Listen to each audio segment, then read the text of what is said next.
Soulful, inspiration, soulful, inspiration, a little education, soulful, inspiration, soulful, inspiration, a little education, you love, learn something, yeah.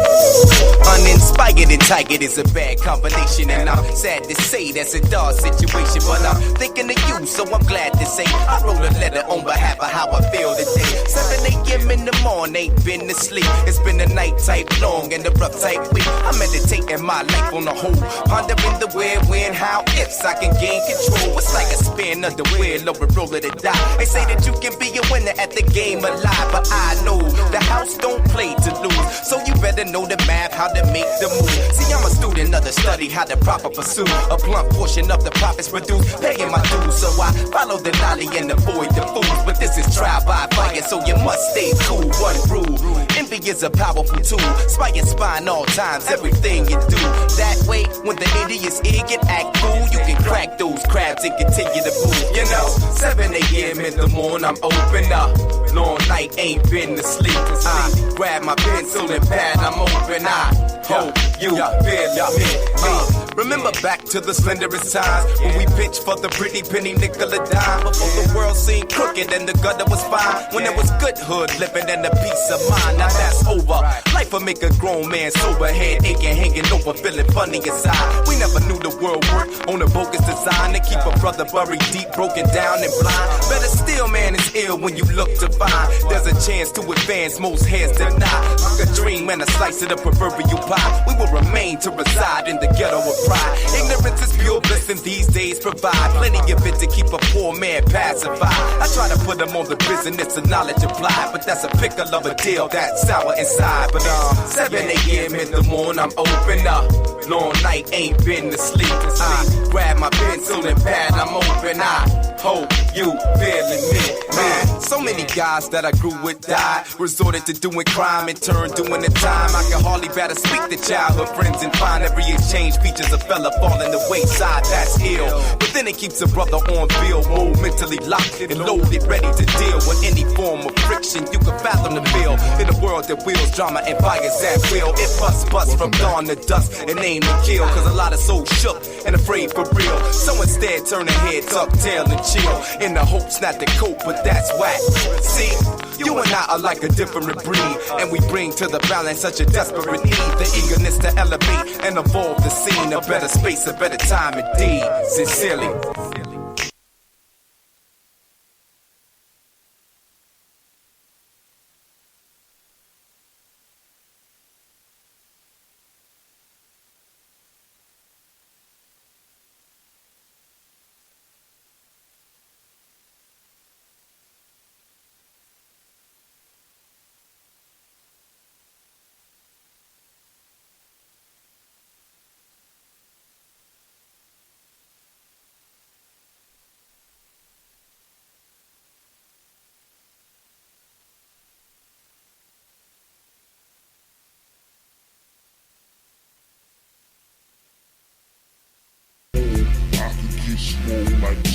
My mind is infinite, I think and grow rich.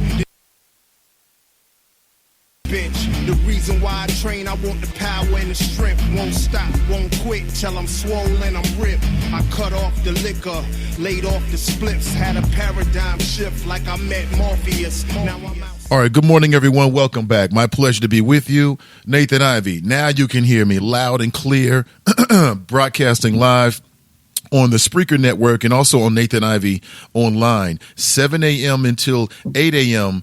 every single morning, Monday through Friday.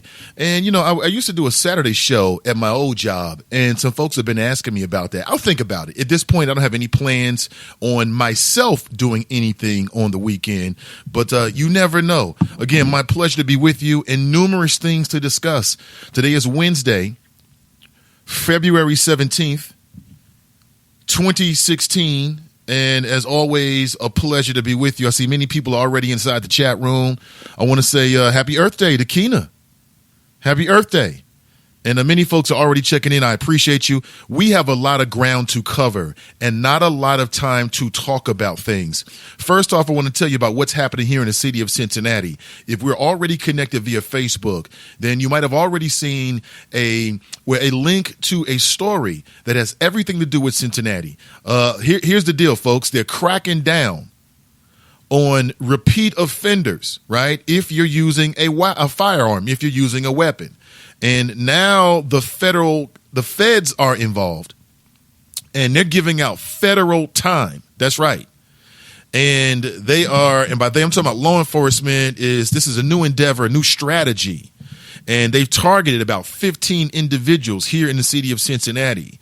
And I saw the profile, very sad. On one hand, you see the mother of a man, 41 years old, looks like he's going to get 15 years. She feels like he's never going to be let out.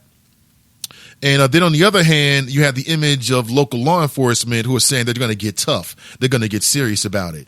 Now, okay, I get it. We all want our streets to be clean. But is this, and I'm not challenging it saying that they're necessarily wrong, but is this the right direction? Should we be trying to give people more sentencings, larger sentences, longer incarceration times? Is that the right prescription for what's happening? I mean, listen, if you're a victim of crime or you feel like you're victimized because you're surrounded by it, you don't care.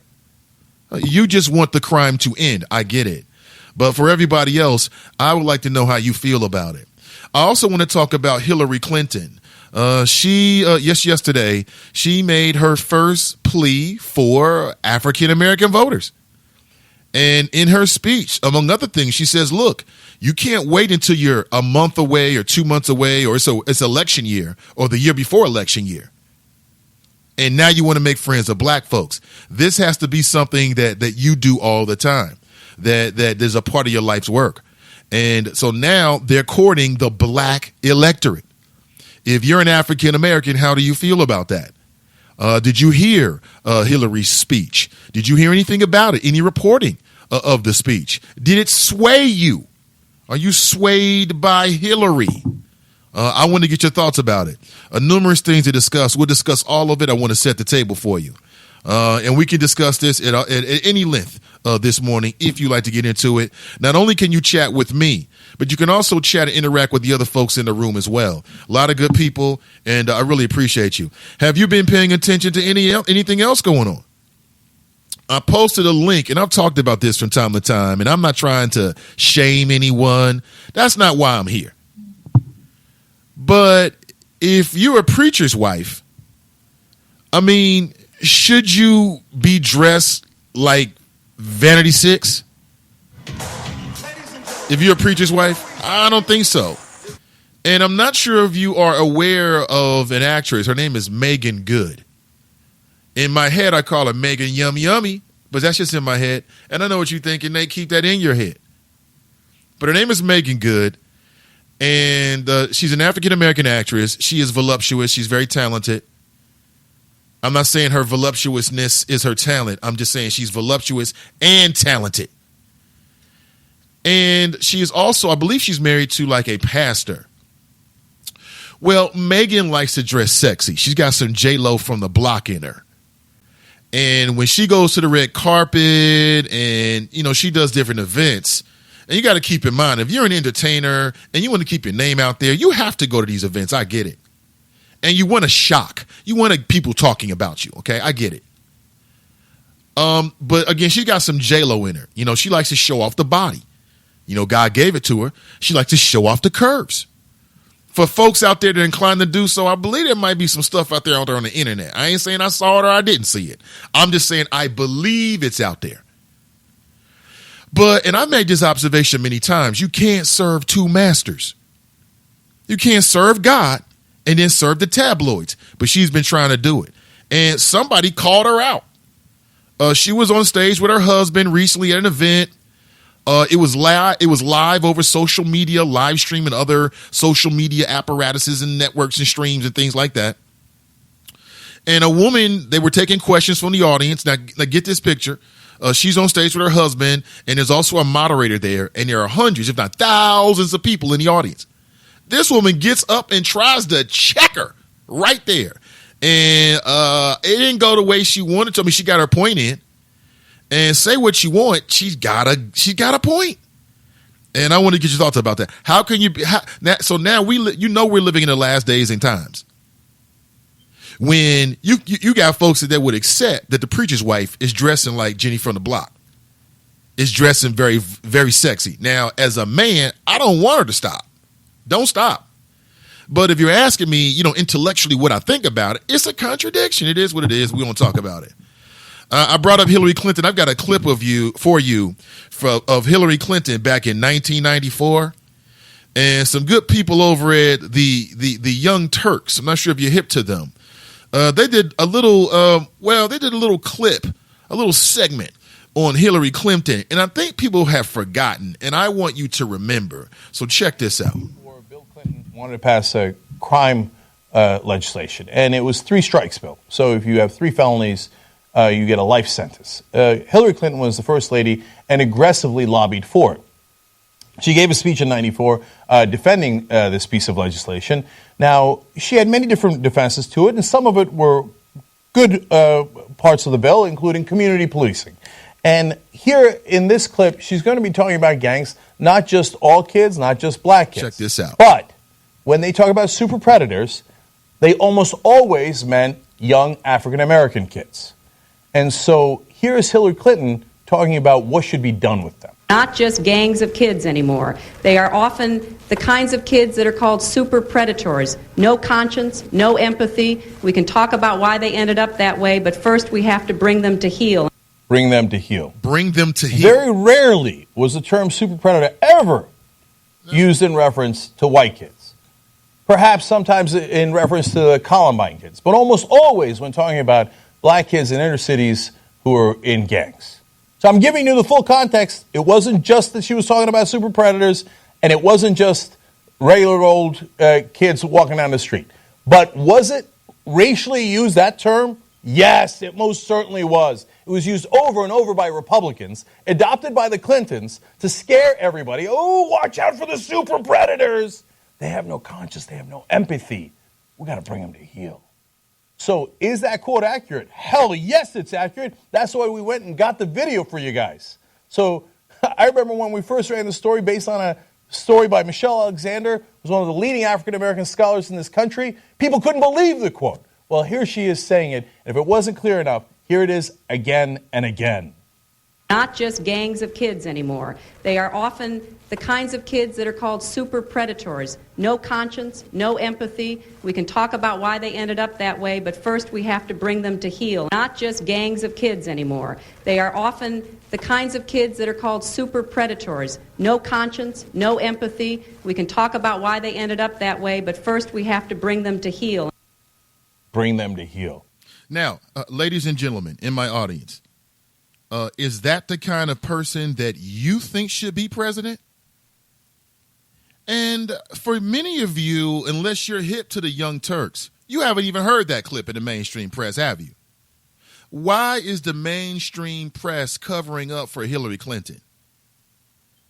Why are they showing favoritism to her? How is it that her husband, Bill Clinton, can come out and say, I apologize? But yet she hasn't been called into the carpet from the mainstream media about her, how she was complicit in what I believe was a legal crime against black citizens, locking you up under some false rationale. Super predator. That wasn't a Republican who started that. That was a Democrat, 1994. And people have asked me why I never supported the Clintons. Never. And people have asked me why I've challenged this insult that Bill Clinton, who, by the way, was just here, not too far from where I'm broadcasting, actually, in the city of Cincinnati, begging you to vote for this woman. Hold on, where's it at? Not just gangs of kids anymore. They are often the kinds of kids that are called super predators. No conscience, no empathy. We can talk about why they ended up that way, but first we have to bring them to heel. No conscience, no empathy. We can talk about what led them to be that way. Oh, you mean oppression? Racism? Isolationism? You mean that? Oh, we can talk about that later. But now we have to bring them to heel. bring them to heel. Is this a plantation? This is Hillary Clinton. Now, why am I giving it to you? Because it's context. Because you need to be informed completely about all of the candidates.